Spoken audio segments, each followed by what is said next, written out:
고린도후서 역설의 복음 이런 제목으로 고린도후서 강의 첫 번째 말씀 같이 나누겠습니다. 올해의 주제 성구 같이 봉독할까요? 예수 그리스도로 말미암아 의의 열매가 가득하여 하나님의 영광과 찬송이 되기를 원하노라. 아멘. 일부 예배 끝나고 고객님들이 많이 당황하셨습니다. 그래서 그 이유는 유독 일부 예배가 은혜스러웠기 때문일 리가 있겠습니까? 그죠?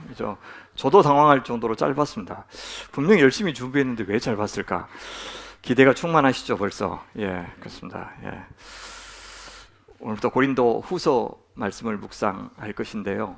오늘은 서론격으로 말씀드리겠습니다. 오늘 포함해서 19번 정도 설교를 할 겁니다. 부탁드릴 것이 있는데 이 설교를 하는 중에 여러분들이 이 고린도 후서를 한 100번 정도 읽으시면 좋겠습니다. 우리가 읽고 있는 개역 개정 성경으로도 읽고 또 새한글 성경으로도 한 100번 정도 읽으시면 좋겠는 게, 그렇게 하시면 성경이 주로 설교하고요, 저는 그 메시지를 보충하는 아마 그 설교가 될 것입니다. 저는 그렇게 믿어요. 다음 주에 있을 설교 본문을 충분히 읽으시면서 어떤 설교가 전개될지 한번 짐작해 보시는 것도 좋겠습니다. 제가 장담하건대 제가 한 설교는 다음 주까지도 그렇게 기억나기가 쉽지가 않습니다. 그렇지만 성경이 불러주는 메시지는 이상하게도 더 오래도록 신비에 남아요. 저는 설교자의 책무가 뭐라고 생각하냐면 성경이 설교하게 하는 것이 설교자의 책무라고 생각합니다. 그래서 할 수 있는 대로 저는 좀 감추어지고 하나님의 말씀이 오래 기억나도록 말씀이 이렇습니다라고 드러내는 게 저는 저의 역할이라고 생각을 해요. 저도 이제 100번 정도 늘 본문 강의할 때는 읽거든요. 여러분들 따라 하시면 제가 누리는 유익을 여러분들 분명히 누리시게 될 겁니다. 저는 고린도 후서를 이렇게 쭉 전체 준비하면서 이 책을 역설의 책이다 그렇게 부르면 좋겠다고 생각을 했어요. 빌립보서를 보통 기쁨의 서신 그렇게 부르죠. 이건 역설의 서신이다. 역설이라는 말은 무슨 말이냐면 패러독스, 겉으로는 서로 모순된 것처럼 보이지만 이 수면 아래에서는 서로 만나서 때려야 뗄 수 없는 관계에 있는 것을 역설 그렇게 불러요. 예를 들어 볼까요? 메시아가 가장 수치스럽게 가장 비참하게 죽은 것이 십자가인데 성경은 그것을 하나님의 승리요, 하나님의 지혜요, 하나님의 영광이다 그렇게 정의를 해요. 아니 그 비참한 십자가가, 그 패배가, 그 처참한 죽음이 어떻게 승리가 되고 지혜가 되고 영광이 된단 말입니까? 사도 바울도 그와 비슷하게 고백해요. 내가 그리스도를 위하여 약한 것들과 능욕과 궁핍과 박해와 권고를 당했는데 그것을 기뻐한다 그래요. 그 이유는 내가 약한 그때의 강함이라. 아니 약한 것은 약한 것이고 강한 것은 강한 것이지 약할 때 강하다는 말은 무슨 말일까요? 이게 패러독스예요. 이게 역설입니다. 가장 바보 같은 선택으로 보이는데 그것이 가장 지혜로운 선택이라고 말하는 것, 그것이 역설입니다. 그러니까 세상의 눈으로 보면 도무지 이해할 수 없는 것이 바로 복음이고 예수님인데 바로 그것이 역설이에요. 그래서 예수님이 니고데모에게 물과 성령으로 거듭나야 하나님 나라에 들어갈 수 있다 라는 말을 했는데 니고데모가 못 알아들어요. 그러자 주님께서 말씀하셔요. 육으로 난 것은 육이요 영으로 난 것은 영이니 내가 내게 거듭나야 하겠다는 말을 놀랍게 여기지 말라. 너는 이스라엘 선생으로서 이런 것들을 알지 못하느냐. 내가 땅의 일을 말하여도 너희가 믿지 아니하거든 하물며 하늘의 일을 말하면 어떻게 믿겠느냐. 이렇게 물 가지고 내가 설명을 해도 네가 못 알아듣는데 저 예수님의 나중에 나의 십자가와 부활과 승천을 말하면 네가 어떻게 믿겠느냐. 그렇게 말씀하시는 겁니다. 육의 생각과 영의 생각이 분명히 차이가 있다고 말씀하시는 것이죠. 하나님을 알고 예수님을 알고 복음을 알고 난 후에 비로소 바울도 세상과 인생과 자기 자신을 보는 눈이 완전히 달라졌어요. 조금 바뀐 정도가 아니라 위아래가 뒤집혔습니다. 그 복음을 위하여 살면서 그가 수모당하고 어려움 당하는 것을 보면서 세상 사람 중에 누가 참 저 사람 가치 있게 산다, 의미 있게 산다, 영광스러운 삶을 산다 라고 말하지 않을 겁니다. 특히 사도 바울의 과거를 잘 아는 사람일수록 더욱더 왜 그가 이렇게까지 자기의 그 화려했던 경력들을 다 배설물로 여기면서 사서 고생하는지 아마 이해할 수가 없었을 겁니다. 그런데 사도 바울은 이것이 자기가 사도니까 특별히 부르심을 받은 사람이니까 예외적으로 허용된 삶이다 라고 말하지 않아요.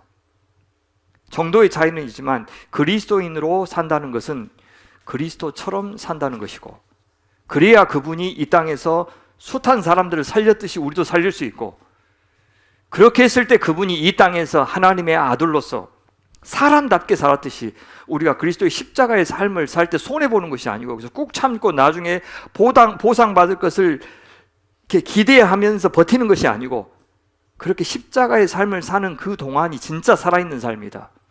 그리고 주님처럼 우리에게도 참된 기쁨과 영광이 기다릴 것이다 라고 사도 바울은 말해주고 있어요. 그의 고백을 들어보십시오. 우리는 사람들이 보기에 속이는 자 같지? 아니야, 참된 사람이야. 우리가 무명한 자 같으나 유명한 자고, 죽은 자 같으나 보라 우리가 살아있고, 징계를 받은 자 같으나, 그렇게 고생하니까 사람들이 저 하나님 앞에 벌 받은가 보구나 이렇게 생각했지만, 아니, 죽임을 당하지 않고, 근심하는 자 같으나 항상 기뻐하고, 가난한 자 같으나 많은 사람을 부유하게 하고, 아무것도 없는 자 같으나 모든 것을 가진 자로다. 이렇듯 세상 보기에 우리 그리스도인의 삶은 참 아이러니의 삶이고 수수께끼 같은 삶이고 이상한 삶으로 보일 겁니다. 그것이 우리를 세상과 구별되는 거룩한 삶이 되게 만드는 요소예요. 그렇다면 왜 그리스도인의 삶은 역설의 삶이 될 수밖에 없을까요? 저는 세 가지로 살펴보려고 해요. 첫째, 우리는요, 이 세상의 기득권자들이 만들어서 평가하는 그 기준과 그리스도인의 기준이 다르기 때문에 그래요. 그렇죠. 진정한 생명, 진정한 부귀, 진정한 명예, 참된 진리가 무엇인지를 세상과 그리스도인들은 다르게 정의하고 다르게 평가해요. 그래서 우리가요, 신앙이 생겼다 혹은 신앙을 갖는다는 말은 무슨 말이냐, 이제 내가 내 인생을 평가하는 기준이 전혀 달라졌다는 뜻입니다. 그 전혀 다른 기준을 성경이 주는데 그 기준을 비로소 수용한다는 뜻입니다.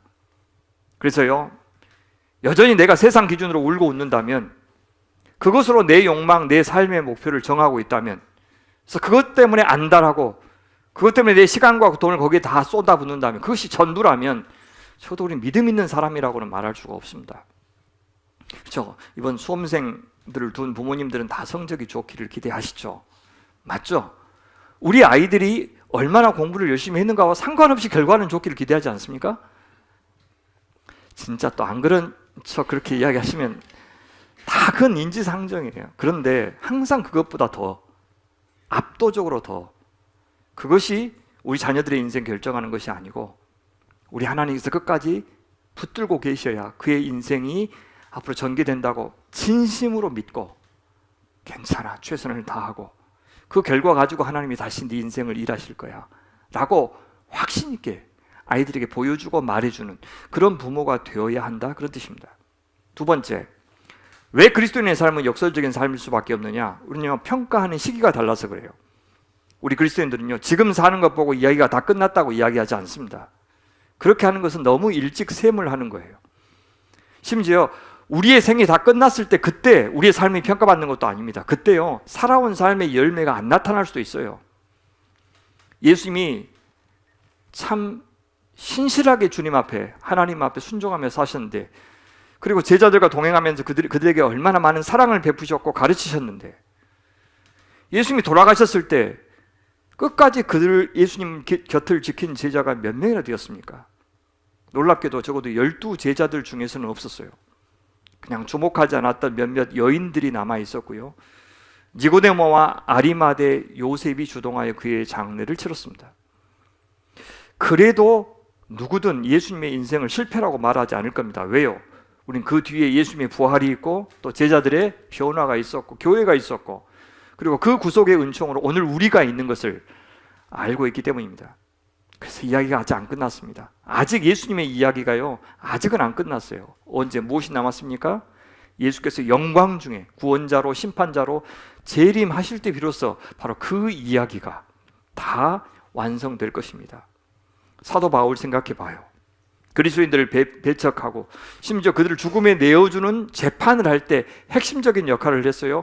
그때 그 사도 바울을 두고 바울 자신도 뭐라고 그랬냐면, 내가 죄인 중에 괴수였다 라고 했어요. 그 당시 사울만 봤다면 저 사람 참 없을 사람이야, 하나님이 저런 사람을 어떻게 받아줘? 라고 싶을 정도로 이야기가 다 끝난 것처럼 보일 겁니다. 우리 인생의 어느 시점에서 엄청난 고난이 닥쳤을 때, 또한 몸에 질병이 생겼을 때, 했던 사업이 망했을 때, 사기를 당했을 때, 너무 힘이 빠져서 내 인생이 여기서 끝날 것처럼, 다시 재기할 기회가 안 생길 것처럼 생각할 수도 있습니다. 그러나 바울을 보십시오. 그가 예수를 박해하는 자에서 예수 때문에 박해를 받는 자로 살다가 결국 순교하여 죽게 될 줄 누가 알았겠습니까? 그리고요, 그 바울의 이야기는 그 이후 그를 통해서 세워진 교회들과 또 그를 통해서 주를 믿게 된 성도들을 통해서, 그리고 그가 남겨둔 이 편지들을 통해서 지금도 여전히 남은 인생 이야기가 써지고 있는 중입니다. 사랑하는 성도 여러분, 우리의 인생은 언제 평가를 받습니까? 언제요? 오늘 당장만 생각할 수 없습니다. 모든 이야기가, 하나님의 이야기가 다 끝났을 때 평가를 받아요. 왜요? 나의 이야기도 바로 그 하나님의 이야기의 일부이기 때문입니다. 그래서 우리가 죽은 다음에 평가받는 것이 아니고, 우리의 삶을 통해서 주님께서 그 이야기를 완성하실 때 우리의 이야기는 비로소 그때 평가를 받을 겁니다. 그래서 섣불리 우리가 모은 재산 갖고, 우리가 얻은 명성 가지고, 우리의 자식들로, 우리가 해놓은 그 어떤 일로 우리의 인생의 성공과 실패를 속히 평가해서는 안 될 겁니다. 인간적으로야 어떤 사람들을 보면서 참 잘 살았다 말하기도 하고, 또 누군가를 보면서는 너무 일찍 갔네, 다 참 재능이 많았는데 뜻을 못 펴고 너무 일찍 져버렸네, 참 안타깝다, 이렇게 하겠지만, 그가 만약 신실하고 진실하게 살았다면 그 짧은 순간도, 그 사심 없는 호의도, 그 서툰 기도도, 그 두 랩돈의 헌금도 능하신 우리 하나님의 손에서 놀라운 역사 창조의 도구로 쓰임 받을 수 있음을 우리는 기억해야 됩니다. 그것이 믿음입니다. 그러니 당장에는 성공처럼 보여도 실패한 인생이 있을 수 있고요, 당장에는 실패한 듯 보여도 성공한 인생이 있는 겁니다. 이것이 세 번째 이유와 연결돼요. 왜 그리스도인의 삶은 역설적인 삶이라고 말할 수 있느냐? 평가의 근거가 다르기 때문에 그래요. 우리는 우리가 해낸 것만으로 평가받지 않습니다. 그렇다면 인과응보의 원리죠. 세상 여느 종교와 우리가 믿는 이것이 아무 다를 바가 없게 되는 겁니다. 그렇지 않아요. 우리는요, 은혜의 원리로 평가를 받을 겁니다. 우리가 살아온 삶의 가치는 우리 스스로 만드는 것이 전부가 아니에요. 우리 하나님께서 우리가 한 일, 우리가 맺은 관계, 우리가 한 말, 우리의 눈물, 우리의 헌신, 우리의 기도, 우리의 예배, 심지어 우리의 허물, 우리의 실수, 우리의 실패, 우리의 부끄러운 것, 이 모든 것들을 가지고 당신의 일에 사용하여 주셨기 때문에 우리의 인생이 의미를 갖는 겁니다. 기억해보면 열심히 살았던 순간들이 있죠. 그렇지만 그것 갖고 우리 인생을 어떻게 만듭니까? 지나온 선배들의 삶이 참 우러러 보일 수도 있지만, 그것은요, 그들이 했던 것과 그것을 의미 있게, 가치 있게 만들어주신 하나님의 역사를 비교할 때 10,000분의 1이나 될까요? 우리가 한 것은? 바로 우리 그 삶에 하나님의 크신 능력과 은혜가 담겨져 있고, 하나님의 자비와 용서가, 오래 참음과 인내가, 우리 주님의 돌보심과 인도하심이 그 안에 담겨져 있기 때문에 우리의 삶이 의미가 있는 거예요. 우리의 기도에 응답해 주셨고, 우리를 숱한 위험으로부터 우리가 기도했을 때만이 아니라 우리가 무심히 살아온 그 순간까지도 주님께서 보호하셨고 구원하셨기 때문에 오늘 우리가 있는 겁니다. 그러니까 우리의 무탈한 오늘의 일상은 우리가 늘 안전한 삶을 선택했기 때문이 아니고, 우리 하나님께서 매 순간 우리 곁에서 우리를 지키시고, 우리 위에서 지켜보시고, 우리 옆에서 우리를 둘러주시고, 우리 밑에서 떠받쳐 주시는 그 역사가 있었기 때문에 우리가 누릴 수 있는 겁니다. 청소년 예배 끝나고 우리 청소년들이 오늘 풋살을 하는데, 우리 금지 오기업 둘째 아들이 다칠까 봐, 야야 오늘 새벽에 비 왔는데 너무 미끄럽지 않겠냐? 세게 해가지고 이기려고 그러지 말고 대충 해라. 그리고 애가 또 풋살 신발을 또 안 가져왔다. 야야 그 미끄러울 건데 왜 신발 안 가져와서. 아니 그 축구 하나 하는데도 제가 너무 걱정이 되는 거예요. 아버지가. 우리 하나님이요, 어떻게 우리가 준비하고 우리가 대비하고 우리가 안전책을 마련한 그만큼만 우리가 우리 인생이 정제되도록 놔두시겠냐는 거예요. 그죠? 애달게 우리 아이들을 걱정하고 염려하고 보살피시고 한 거는 실제 하나님이 하신 일에 비하면 아무것도 아니에요. 그거를 알아야 양심적인 사람이에요. 그래야 건방져지지 않고, 그래야 자기 몫이라고 내가 영광 얻겠다고 감히 못하는 겁니다. 하나님 감사합니다. 세상에 감사합니다. 그렇게 할 수 있는 거예요. 이 하나님의 역사, 이 하나님의 간섭, 이 하나님의 주권을 우리가 인정하느냐 그렇지 않느냐에 따라서 우리 인생을 평가하는 것은 전혀 달라질 거예요. 하나님이 근거가 되신다는 말이 무슨 말이냐면 세 가지예요. 첫 번째 뭐냐면 우리의 인생은 우리를 창조하신 하나님의 사랑에 근거하여 평가를 받을 거예요.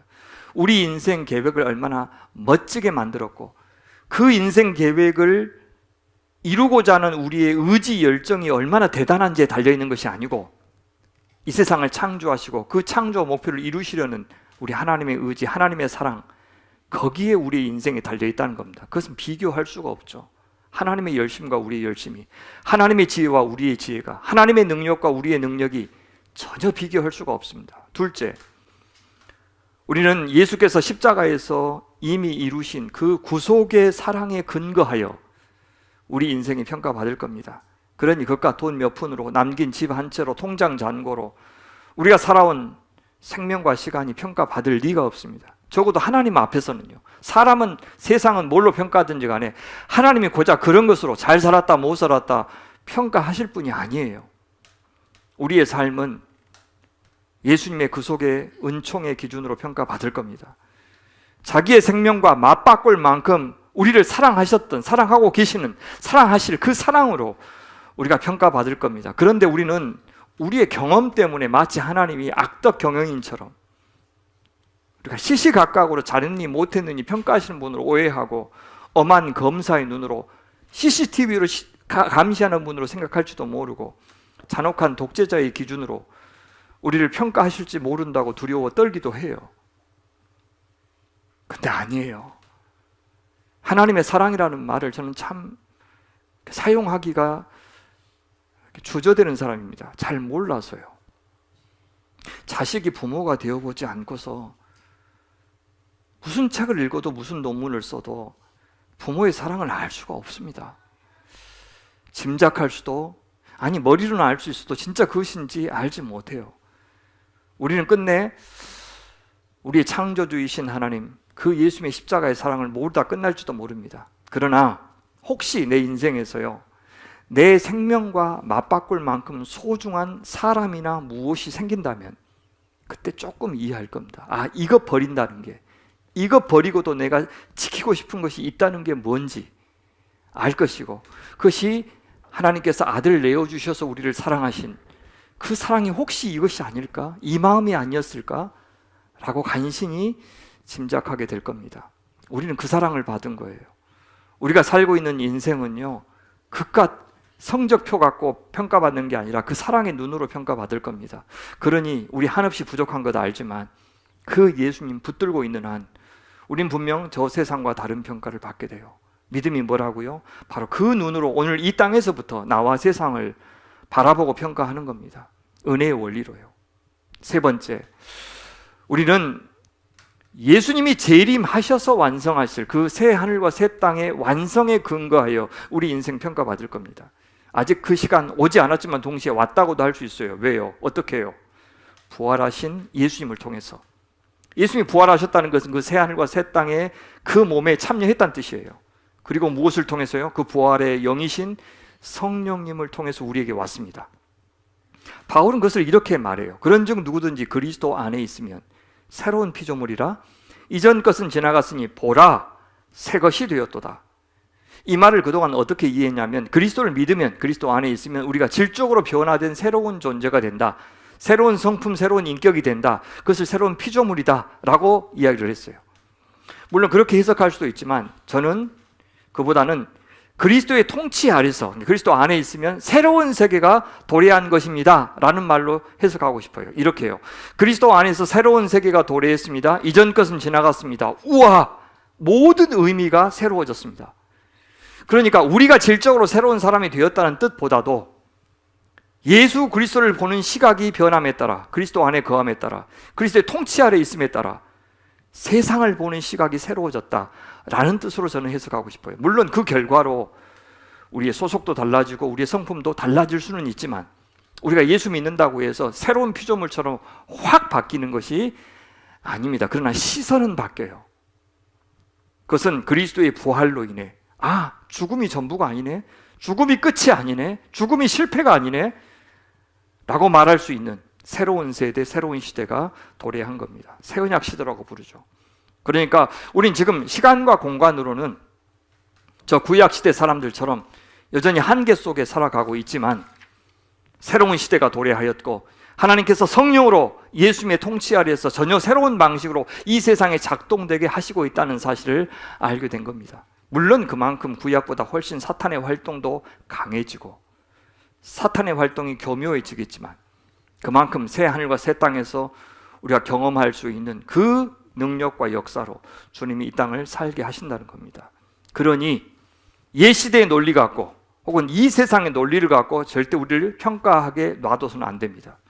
우리는 과거 이스라엘의 논리나 율법으로 우리를 평가하게 놔둬서는 안 되는 겁니다. 이것이 고린도 교회의 문제였어요. 고린도 교회가 맞닥뜨리고 있는 문제가 이 두 가지, 세상의 논리로 그리스도인들을 평가하려고 하고 옛 율법의 논리로 그리스도인들을 평가하게 하려고 하는 이 두 가지 흐름에 대해서 반대해주고 있는 거예요.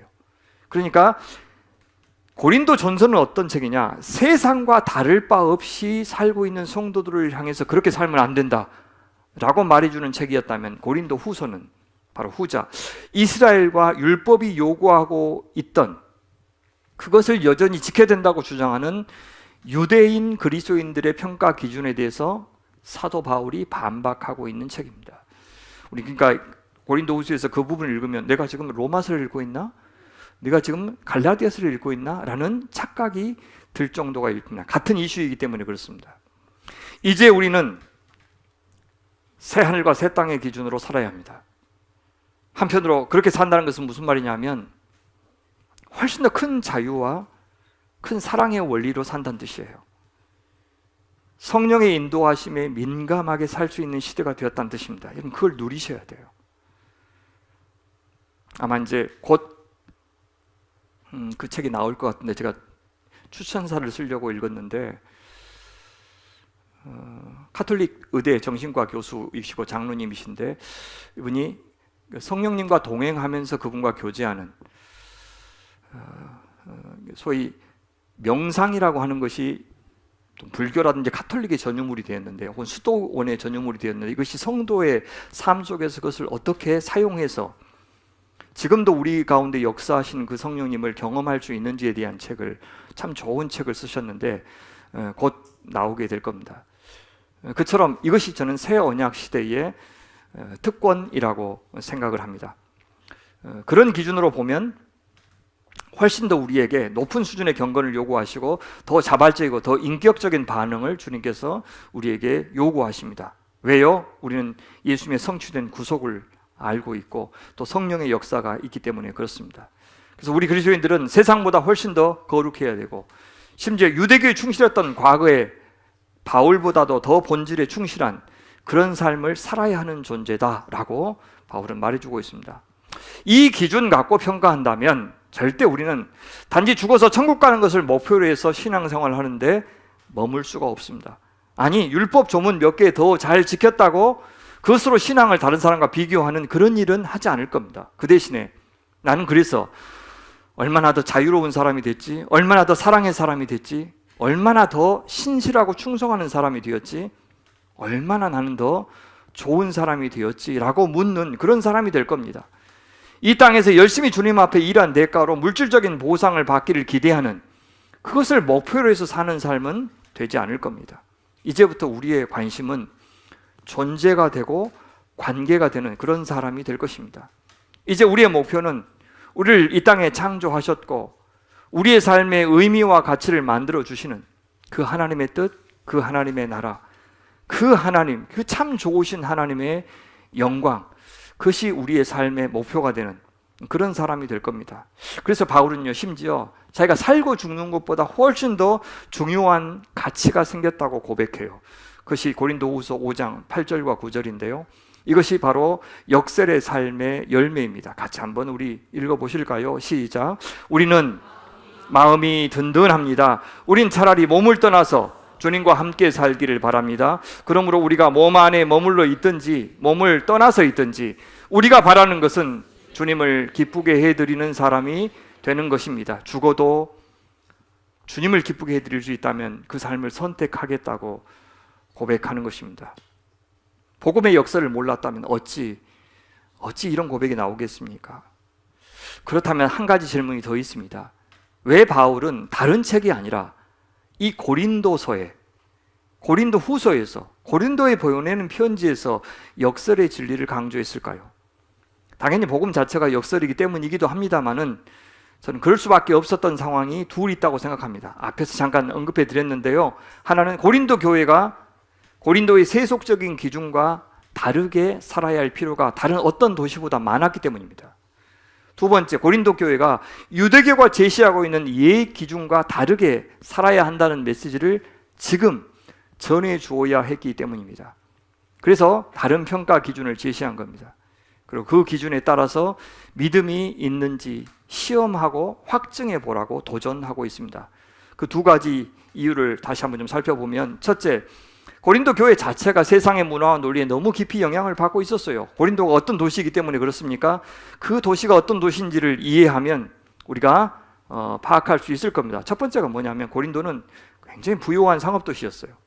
여기 보면 고린도 자체는 항구 도시가 아닌데 왼쪽과 오른쪽에 굉장히 중요한 항구들이 있어요. 서쪽에는 레카이온, 동쪽에는 갱그리아.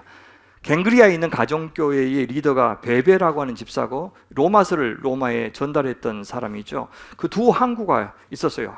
항구를 중심으로 굉장히 번성했습니다. 오늘날에는요, 저곳에 지금 운하가 돼 있는데 옛날에는 운하가 없었습니다. 그래서 막혀 있었어요. 막혀 있어서 저 펠레폰네소스 저기 아가야 지방이죠. 저 곳을 가려면 빙 둘러서 갔습니다. 빙 둘러서 가는데 한 300km 정도. 아주 먼 거리입니다. 저게 폭풍우도 아주 심하고 위험한 항해를 해야 됐던 곳이 바로 저곳입니다. 그런데 세상에 고린도가요 엄청난 걸 발견했어요. 빙 돌아가는 항해를 하지 않고 시간과 돈을 단축하는 방법을 만들었는데 그게 디올코스라는 것입니다. 뭐냐면 저 아까 그 내륙으로 되어 있는 곳 있죠. 거기에 레일을 깔았어요. 그리고 그 레일 위에 이 바퀴를 만들어서 배가 그 바퀴 위에서 쭉 이동하도록 그렇게 만들었어요. 그럼으로써 한 300km 되는 거리를 7km로 단축해요. 그래서 하루 만에 6시간에서 7시간 만에 통과할 수 있도록 만든 겁니다. 그것도 폭풍우도 없이 안전하게. 여러분 지금 우리 시대의 AI나 뭐 아이폰 정도의 엄청난 발견입니다. 여러분 지금 웃고 자빠졌지만 지금 웃을 일이 아닙니다. 이거는 지금 놀랄 일입니다. 당신은 상상도 못할 어마어마한 것을 지금 발견해서 사실 여기서 나온 통행료 사용료로요 막대한 부를 누렸어요. 그리고 이 덕에 여기에 머물러서 배를 수리하고 정박해서 먹고 놀고 지금 시간이 남으니까 흥청망청 돈을 쓰는 곳이 됐어요. 그러니까 고린도는 그야말로 당시에요 가장 핫한 도시, 뜨거워 핫한 도시가 되었습니다. 유행의 첨단을 달리는 그런 도시가 된 겁니다. 이뿐만 아니라 놀기만 한 것이 아니고 지리적인 이점 때문에 바로 옆에 그 아테네, 철학의 도시 아테네와 가까웠잖아요. 그래서 아테네와 다양한 문화적, 지적 교류를 했어요. 그래서 이 고린도 안에도 수사학자들, 철학자들이 많이 있었고 이들은 교육받은 시민들 사이에서 높은 존경을 받았습니다. 그래서 바울이 고린도 교회에 보낸 편지, 고린도 전후서에 보면 이 고린도 성도들이 참 말솜씨가 좋은 것을 칭찬하고 있어요. 하나님께서 그 좋은 말솜씨를 사용하셔서 복음을 전하게 하고 믿게 하셨다고 이야기를 해요. 이는 너희가 그 안에서 모든 일, 곧 모든 언변과 모든 지식의 풍족함으로 그리스도의 증거가 너희 중에 견고하게 되어 너희가 모든 은사의 부족함 없이 우리 주 예수 그리스도의 나타나심을 기다림이라. 그러니까 이미 지적으로 준비가 되어 있으니까 사도 바울이 복음을 논리적으로 전해도 이해할 줄 아는 사람들이 많았던 것입니다. 근데 다른 한편으로 그것은 바울과 고린도 교인들이 사이가 좋았을 때고, 사이가 안 좋았을 때는 이 지도자를 흠잡고 싶어 하죠. 그래서 그들이 흠잡았던 바울의 약점 가운데 하나가 바울이 말솜씨가 좀 없었던 것 같아요. 수사하게 능하지 않았던 사람처럼 보여요. 그래서 그걸 갖고 핑계를 하니까 바울이 먼저 자기가 그걸 인정을 해요. 내가 말에는 능하지 못할는지 모르지만 지식에는 그렇지 않습니다. 우리는 이것을 모든 일에서 여러 가지로 여러분에게 이미 증명해 보였습니다. 제가 얼마나 잘 알고 있다는 것을 증명해 보였습니다. 그러나 말은 잘 못합니다. 그렇게 인정해요. 그러면서 바울은 자기가 그 말의 지혜로 현란한 수사학으로 복음을 전하지 않고 오직 십자가만 돌직구로 전했다라고 이야기를 해요. 그래서 유대인은 표적을 구하고 헬라인, 이 고린도 사람들은 지혜를 찾으나 우리는 십자가에 못 박힌 그리스도를 전하니 그 유대인들한테는 거리끼는 것이요 이방인들한테는 미련한 것이로되 오직 부르심을 받은 자들에게는 유대인이나 헬라인이나 그리스도는 하나님의 능력이요 하나님의 지혜입니다 라고 고백하고 있어요. 셋째, 여러분 이 항구 도시의 특징이 뭡니까? 음란, 부패, 다양한 종교들이죠. 실제 그랬어요. 고린도는 당대의 시대 정신을 대변하는 대표적인 도시였어요. 세상에서 잘 나가려면 고린도인처럼 살아야 한다는 말이 나왔을 정도였어요. 당시에 유행하는 모든 종교들은 다 고린도에 들어왔고요. 신전에서는 날마다 제사를 드렸어요. 특별히 미의 여신 아프로디테 신전에서는 1000명이 넘는 여사제들이 있었는데 날마다 종교적인 매춘을 행해서 도시 전체에 이 성적인 문란을 부추긴 역할도 했어요. 이것 때문에 고린도인처럼 행동한다라고 하는 말은 음란하게 행동한다라는 의미로 통할 정도였어요. 그러니까 당시에 가장 쿨하게 살고 가장 핫하게 산다는 것은 바로 저 고린도인들처럼 자유를 만끽하는 삶을 사는 것이다 라고 누구든 생각했어요. 누구든 그렇게 살고 싶어 했고 그렇게 살기 위해서는 돈을 벌어야 됐고 요즘에 인서울 하려고 하지만 인고린도 하려고 애를 썼어요. 누구든 그렇게 하고 싶은 거 다 하고 갖고 싶은 거 다 가져보는 것이 성공이라고 말해주고 보여주는 것이 바로 고린도였던 겁니다. 그들은 심지어 아버지의 첩을 아들이 취해도 괜찮다고 생각했어요. 첩인데 뭐. 심지어 그런 사람들이 교회 안에 그리스도인이라고 들어왔는데 교회 안에 있으면서도 그런 짓을 해서 하지 말라고 했는데 뭐가 문제냐 하면서 본인만이 아니라 교회 전체가 방치했어요. 바울이 해결하라고 편지로 지시했는데도 말을 안 들었어요. 나중에 바울이 이렇게 말합니다. 모든 것이 내게 가하나. 이것이 고린도인들의 구호였어요. 나에게는 권리가 있다. 이건 내 자유다. 함부로 나한테 이래라 저래라 하지 말라. 사도면 다냐.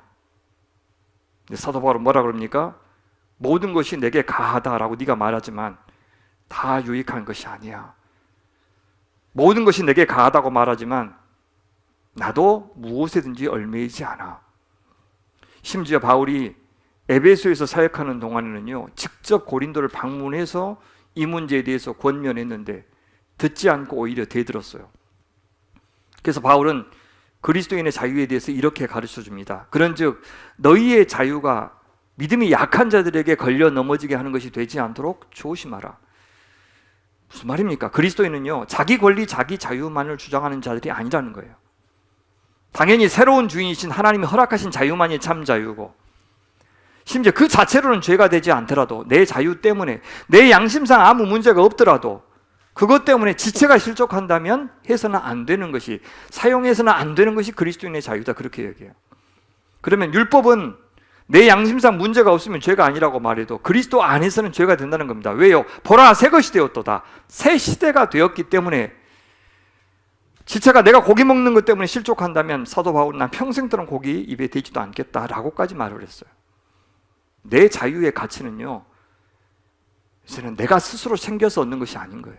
상대방과의 관계 속에서 내 자유가 의미가 있는지 없는지 허용이 되는지 안 되는지 결정된다는 겁니다. 저는요 광주 소명교회 안에 들어오셔서 여러분들이 누릴 수 있는 자유하고 아마 다른 뭐 서울에 있는 교회나 혹은 시골에 있는 어떤 교회에서 누릴 수 있는 자유하고 좀 분명히 다를 거라고 생각해요. 그 자유가 고정된 게 아니고 내 옆에 있는 분이 누군지, 그분의 형편이 어떤지, 그분이 어떤 상처를 받았는지, 아니면 어떻게 살고 있는지에 따라서 말도 조심해야 되고, 말의 자유, 돈 사용하는 것도 조심해야 되고, 그렇게 해야 됩니다. 이렇게 힘이 지배하고 이렇게 개인의 권리가 지배하고 돈이 지배하고 온갖 이기적이고 자기중심적인 자유가 허용되었던 사회가 고린도였어요. 마치 뉴욕과 같았고 마치 서울과 같았어요. 개개인이 트럼프와 윤석열과 김건희 같았어요. 예수를 믿는다고 하고 성경을 끼고 살지만 삶은 자기 마음대로 살고 있었던 사람들이 있었어요. 그런 고린도에서 복음을 믿는다, 복음을 산다라고 하는 것은요, 담양에서, 완도에서, 봉화 산골에서, 아프리카 오지에서 신앙생활 한다는 말과 전혀 같을 수가 없어요. 왜요? 그들이 맞닥뜨려야 되는 영적인 싸움이 다르기 때문에. 그래서 그들에게 요구되는 그리스도인의 삶의 방식도 달라요. 그들이 보여주어야 하고 증명해야 되는 하나님 나라 공동체의 모습도 다릅니다. 생각해 보세요. 저도 전도하다 보면 하나님을 믿지 않아도 참 욕심 없이 순박하고 선량하게 서로 어울려서 잘 지내는 그런 사람들 가운데서 복음을 전하는 것과 이 고린도 같은 곳에서 복음을 전하는 것은 다를 수밖에 없어요. 개개인을 봐도요, 평생 법 없이도 정말 잘 살아온 어른에게 복음을 전할 때하고 평생 죄 짓고 살고 자식들에게 근심을 주었던 어떤 어르신의 마지막에 복음을 전하는 것과 정말 달라요.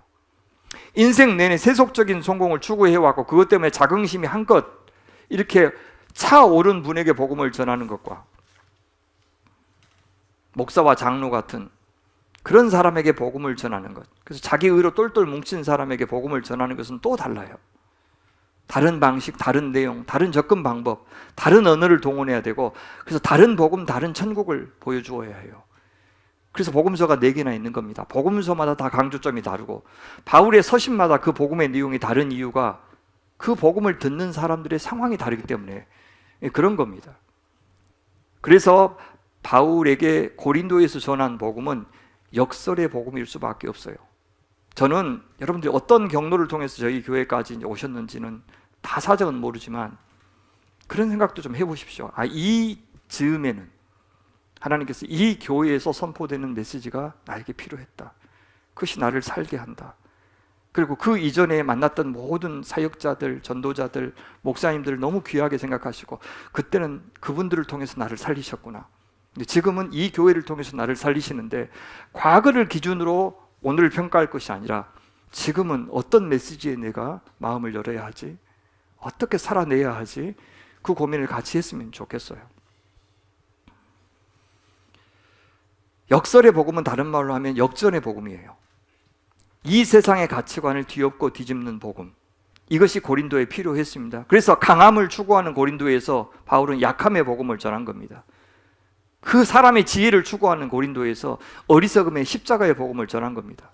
그 부함을 최고의 가치로 추구하는 고린도에서 가난의 복음을 고린도 후서에서 전한 겁니다. 그러니 사랑하는 소명인 여러분, 이제 우리 고린도 후서를 같이 묵상하면서 고린도와 같은 이 핫한 대한민국에서 진리를 무시하고 자기 권리를 주장하는 이런 삶의 방식이 쿨하다고 여겨지는 이 시대에 내가 그리스도인으로 산다는 것은 무슨 뜻일까? 내가 복음으로 산다는 말은 무슨 뜻일까? 다시 한번 생각해보고 우리 자신을 시험하고 확증하는 참 좋은 기회가 되시기를 간절히 바랍니다. 바울이 고린도에서, 다른 곳이 아니라 고린도에서 역설의 복음을 전할 수밖에 없었던 이유가 한 가지 더 있어요. 그것은 고린도 안에 들어와서 유대인 출신의 그리스도인들이 전하고 있는 잘못된 복음 때문이에요. 뭡니까? 바울이 이방인들에게 전한 복음, 그러니까 예수 그리스도를 믿음으로 이제는 우리가 의롭게 되고 하나님의 백성이 된다라고 하는 그 복음, 이제는 이방인들에게 먼저 할례를 받고 유대교로 개종해서 유대인들이 지켜야 했던 모든 율법들을 같이 지켜야만 하나님의 백성의 자격이 있다고 하는 그런 주장이 아니고, 이방인들은 예수 그리스도를 믿음으로만 하나님의 백성이 된다라고 하는 그것, 예루살렘 공의를 통해서 이미 합의된 바가 있는데 그 후에 들어온 유대교 출신의 유대인들이 그걸 인정하지 않은 거예요. 그건 너희들이 합의했지 난 도저히 합의가 안 된다. 특히 제사장 출신의 이 율법을 늘 가르쳤던 제사장 출신의 회심자들이 바울 저 사람이 전하는 복음 저거 문제가 있다. 너무 쉽게 구원 준다. 우리는 이렇게 어렵게 율법 지키는데 어떻게 예수 믿는다고 고백만 하면 하나님의 백성이 될 수 있다고 이야기하느냐. 그건 말도 안 된다. 그렇게 주장하면서 이 열심 가지고 바울이 복음 전도한 곳을 다 찾아다닌 거예요. 찾아다녀서 바울이 전한 복음 잘못이다. 그것만 이야기한 게 아니라 바울은 12사도 가운데 들어가지도 못해. 근데 자기가 돌아다니면서 사도라고 이렇게 자처하면서 너희들이 복음을 전한다. 그 권위도 하나님의 권위가 아니다. 이렇게 그의 권위를 무너뜨리면서 돌아다니고 있었습니다. 여러분, 고린도 후서는요, 바울이 고린도에 보낸 두 번째 편지가 아닙니다. 정확히는 네 번째 편지예요. 첫 번째 편지와 세 번째 편지는 안 남아있고, 고린도 전서는 두 번째 편지고요, 고린도 후서는 네 번째 편지예요. 그동안 좀 어떤 사정이 있었는지를 지금부터 좀 말씀드릴게요. 여러분, 고린도에 언제 바울이 들어갔냐면 2차 전도 여행 때 들어간 거 기억나세요? 저기 드로아까지 왔다가, 저 드로아 보이시죠? 항구 도시 드로아까지 왔다 거기서 마게도냐 사람의 환상을 봤어요. 그렇죠? 환상 봐서 건너와서 우리를 도우라라고 하는 말을 듣고 배를 타고 어디 갔냐면, 저 네아폴리 보이십니까? 네아폴리가 지금이 어디냐면 나폴리 아시죠? 그 미양으로 유명한 나폴리가 네아폴리예요.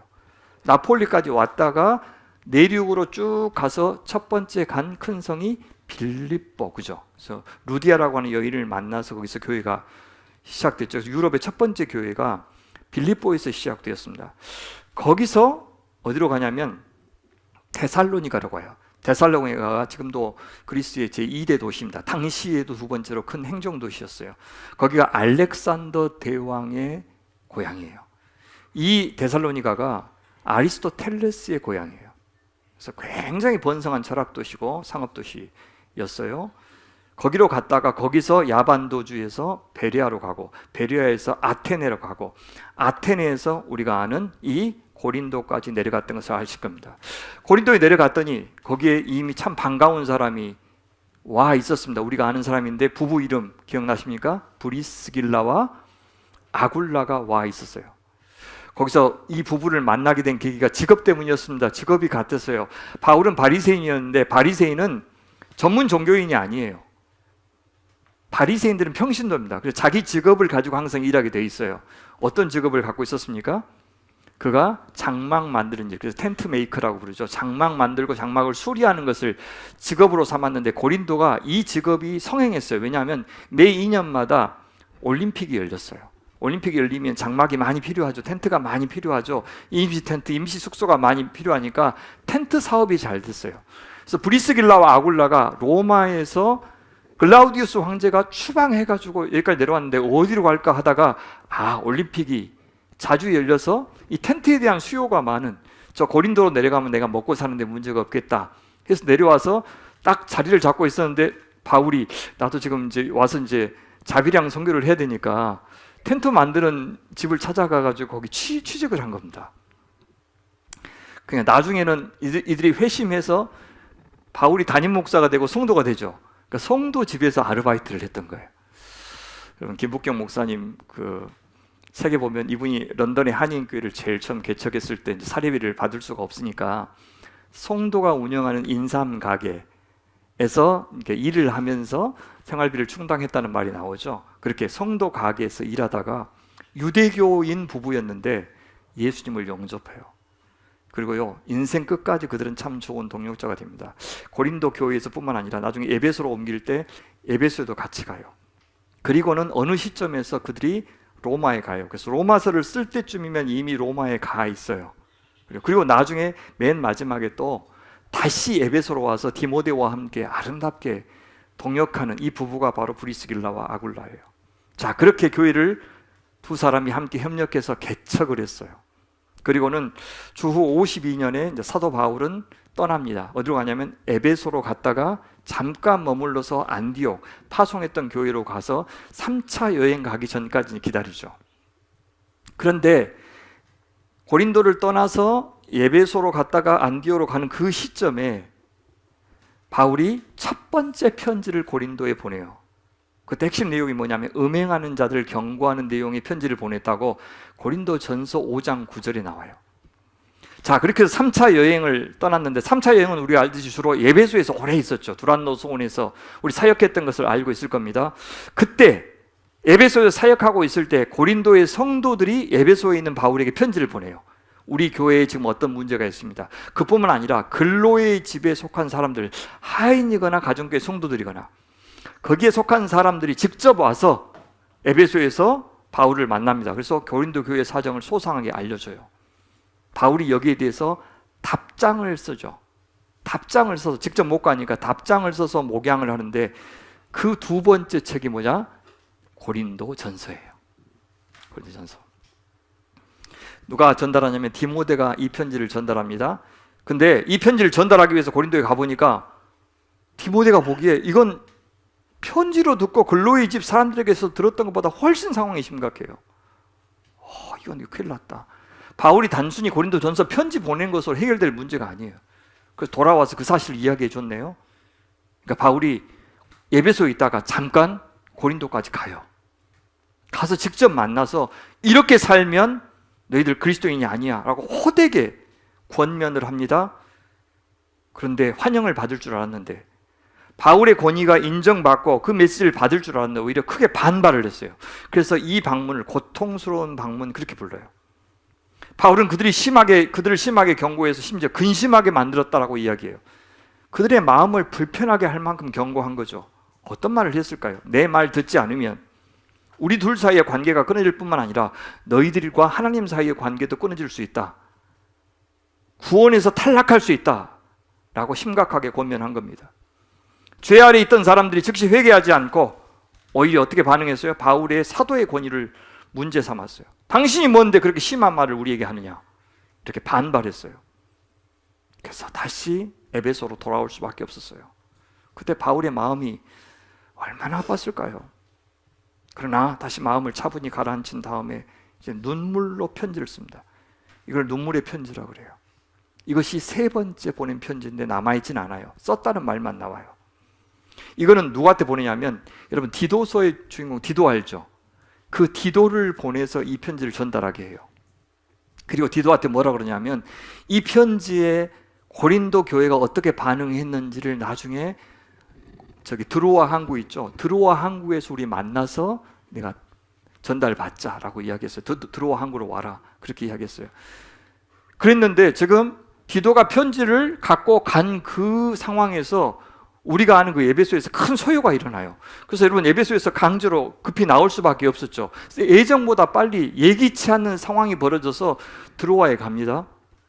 근데 드로아에 갔는데 드로아에서 그냥 가만히 있었던 게 아니고 거기서 당연히 사역을 했는데 너무너무 사역이 번성해요. 부흥해요. 주님 앞에 돌아온 사람이 많았다고 이야기해요. 근데 어떻게 해요? 바울의 마음은 그때 고린도에 가 있었어요. 고린도에서 왜 소식이 안 오지? 왜 디도는 안 오는 거지? 문제가 해결이 잘 안 됐는가 봐 하고 너무너무 걱정이 많아가지고, 성경에는 이 드로아에서 많은 번성이 있었음에도 불구하고 그가 떠나요. 배를 타고 어디로 갔겠어요? 다시 네아폴리로 가서 빌립보로 가고 그렇게 했어요. 근데 어디서 만나냐면 그 마게도냐의 어떤 도시 가운데 하나에서 저쪽 고린도에서 온 디도를 드디어 만나요. 그 도시가 어디였게요? 궁금하시면 500원인데 이걸 어떻게 하냐? 사실 아무도 몰라요. 근데 학자들은 빌립보라고 추측을 해요. 빌립보에서 만나서 두 가지 소식을 들어요. 하나는 뭐냐면 다행히도 눈물로 쓴 자기의 편지를 받고 회개했다는 이야기를 들어요. 얼마나 다행이에요. 받아줬대요. 그리고 그 첩과, 아버지의 첩과 결혼한 그 사람을 치리한 거예요. 그 사람이 교회의 리더로 잊지 못하게 만든 거예요. 근데 또 하나의 문제가 생겼어요. 그 사이에요, 아까 이야기했던 유대인 출신의 그리스도인들이 고린도 교회까지 와서 이미요 갈라디아를 거쳐서 데살로니가를 거쳐서 일부는 로마로 가고 일부는 쭉 내려와서 고린도까지 내려온 거예요. 그래서 사도 바울이 지가 마음대로 사도 행세를 하면서 구약의 율법도 무시하고 그냥 예수만 믿으면 구원 얻는다고 손쉬운 복음을 전했다. 너희들 그 복음 믿으면 안 된다라고 흐트러 놓은 거예요. 그래서 이 문제가 새롭게 생겼습니다라고 두 가지 보고를 해줘요. 그러자 바울이 편지를 써요. 어디서요? 빌립보에서 편지를 써요. 그게 뭡니까? 고린도 후서. 지금 우리가 이제 다음 주부터 묵상할 고린도 후서가 바로 그 배경에서 쓴 편지다라는 것을 염두에 두시면 좋겠어요. 그렇게 편지를 써서 디도에게 다시 보내고 나서 바울은 어떻게 했어요? 아까 다시 사진을 보시면 여기까지 왔으니까 빌립보, 데살로니가, 베레아, 아덴 쭉 거쳐서 이전에 전도했고 개척했던 교회들을 쭉 다시 신방하고 고린도까지 다시 옵니다. 이것이 세 번째 방문이에요. 이거를 성경에서는 이제 어떻게 이야기하느냐? 사도행전 20장에 나와요. 소요가 그침에 바울은 제자들을 불러 고난 후에 작별하고 떠나. 그러니까 에베소에서 급히 떠난 거예요. 근데 들어가러 갔다는 말은 안 하고 마게도냐로 가니라. 마게도냐로 건너갔죠. 그리고 그 지방으로 다녀가며 쭉 신방하고 그 말이죠. 여러 말로 제자들을 구원하고 도와주었죠. 그 다음에 어떻게 해요? 헬라, 여기가 고린도예요. 고린도에 이르러 거기서 석 달 동안 있었다라고 얘기해요. 이 석 달 동안 있는 동안에 뭐 했냐? 로마서를 썼어요. 그래서 로마서를 써서 로마에 보냅니다. 근데 로마에 처한 문제가 고린도에서 처한 문제하고 지금 똑같아요. 유대인 출신의 그리스도인들이 와서 사도 바울이 전한 복음이 가짜 복음이라고 복음을 흐트려 놓는 일을 했어요. 그래서 로마서의 메시지하고 고린도 후서의 메시지가 굉장히 비슷한 이유가 그거예요. 로마와 고린도 사이에 있던 그곳이 뭐냐면 갈라디아예요. 그래서 갈라디아서, 로마서, 이 고린도 후서의 메시지가 상당히 비슷한 것은 똑같은 문제에 처했기 때문이다. 이렇게 말할 수가 있습니다. 이것이 바로 사도 바울이 고린도 후서를 쓴 배경이다라는 것을 알고 시작하시면 좋겠다 해서 소개합니다. 바울이 전한 복음이 위협을 받고 있었고 그의 사도의 권위도 위협을 받고 있었어요. 자, 한편으로는 세상 기준으로 복음에 합당한 삶을 거절했다면 다른 한편으로는 그림자인 율법의 기준으로 복음을 거절하고 있었습니다. 이에 대해서 사도 바울이 어떻게 대답합니까? 십자가의 복음으로, 부활의 복음으로, 새 언약의 복음으로, 자유의 복음으로, 믿음의 복음으로, 은혜와 사랑의 복음으로, 낮은 자의 복음으로, 약한 자의 복음으로 바로 이런 흐름에 맞선 겁니다. 이것이 세상의 기준에 대해서뿐만 아니라 유대교의 기준에 대해서도 역설의 복음이 되기 때문입니다. 여러분, 세상의 기준과 유대교의 기준의 공통점이 뭡니까? 자기 중심성이에요. 인간 중심성이에요. 그것은 종교입니다. 아직 은혜의 원리, 사랑의 원리를 모르고 있어요. 십자가의 원리, 부활의 원리를 모르고 한 것입니다. 그래서 지는 것이 이기는 것임을 그들은 몰랐어요. 죽는 것이 사는 길임을 그들은 몰랐어요. 그들은 가난한 것이 부유한 것임을 몰랐어요. 그들은 약한 것이 강한 것인지를 몰랐어요. 왜? 뭘 모르기 때문에. 그들은 우리 안에 계신 그리스도를 모르기 때문에요. 부활하신 그리스도께서 우리 안에 계신 것이 진짜 우리의 힘이다, 우리의 에너지다라고 하는 것을 몰랐어요. 우리는 우리 힘으로 사는 것이 아니라 우리 안에 계신 그리스도의 힘으로 산다는 이 원리를 몰라서 그렇습니다. 성령을 통해서 예수님과 우리가 연합되는 이 신비한 원리가 복음의 핵심인 것을 그들은 몰랐기 때문입니다. 그리스도인은 내가 갖고 있는 것으로 살지 않고 내 안에 계신 그리스도의 능력으로 산다는 것을 세상 몰랐고 심지어 유대교도 몰랐어요. 그래서 메시아를 죽인 겁니다. 그것을 알 때 우리 복음이 역설이라는 것을 깨달을 수가 있어요. 복음을 알 때, 그 역설의 복음을 알 때 영생을 살 수 있고 이 땅에서 천국을 살 수 있는 겁니다. 말씀 마치겠습니다. 사랑하는 성도 여러분, 이제 우리 고린도 후서를 통해서 우리의 소망, 우리의 위로, 우리의 자랑, 우리의 힘, 우리의 기쁨이 어디에 있는지를 다시 확인받기를 바랍니다. 그리고 고린도 후서 13장 5절의 질문을 우리 고린도 후서를 묵상하는 내내 우리 자신에게 한번 던져보면 어떨까요? 우리 같이 한번 읽어볼까요? 시작. 너희는 믿음 안에 있는가? 너희 자신을 시험하고 너희 자신을 확증하라. 예수 그리스도께서 너희 안에 계신 줄을 너희가 스스로 알지 못하느냐? 그렇지 않으면 너희는 버림받은 자니라. 그래서 그리스도와 하나가 되고, 그래서 그리스도의 향기가 나는 사람, 그리스도의 편지가 되는 사람, 그리스도의 대사로 쓰임받는 성도들 되시길 바랍니다. 내 은혜가 내게 족하다.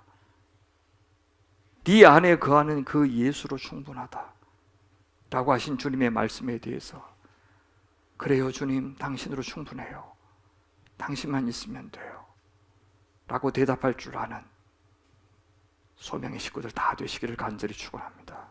기도하겠습니다. 하나님 아버지, 고린도 후서의 문을 열어주셔서 감사합니다. 이 묵상을 통해서 제가 진심으로 예수님으로 충분하고 예수님으로 충만하여 세상과 전혀 다른 기준으로 우리 자신과 우리의 삶과 우리의 형편과 또 우리가 사는 이 세상을 분별하고 평가해서 끝까지 주님 부르시는 그 순간까지 믿음으로 살고 주님의 사랑, 주님의 은총에 기대어 사는 천국의 자녀들 되게 하여 주시옵소서. 예수님의 이름으로 기도하옵나이다. 아멘.